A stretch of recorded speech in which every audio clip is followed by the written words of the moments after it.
সেদিনকে অনেকগুলো video scroll করতে করতে এই ভিডিওটা চোখে পড়লো। ভাবলাম আমিও ট্রাই করে দেখি যে আদৌ কাজ দেয় কি না। তো ভিডিওটা ছিল হচ্ছে পোড়া কোনো তেল যদি পুড়ে যায় সেটার মধ্যে যদি কর্নফ্লাওয়ারগুলো দেওয়া হয় তাহলে তেলটার মধ্যে কর্নফ্লাওয়ারের মধ্যে পোড়া জিনিসটা খুব সুন্দরভাবে উঠে চলে আসে এবং তেলটা পরিষ্কার হয়ে যায়। তো সেমভাবে আমিও সেটা ট্রাই করলাম।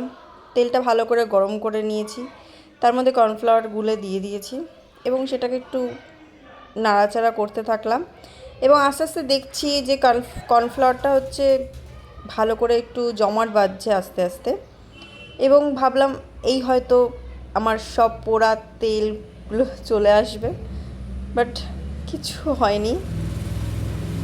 আমার কর্নফ্লাওয়ারটা বরবাদ হয়ে গেছে। জানি না এটা আদৌ হয় কি না, না ফেক ভিডিও। তোমরা যদি কেউ ট্রাই করে থাকো এই জিনিসটা প্লিজ আমাকে জানিও এটা আদৌ কাজ দেয় কি না। বুঝলাম না। এই দেখো কর্নফ্লাওয়ারটা উঠে অলরেডি চলে এসছে, পুরো লস।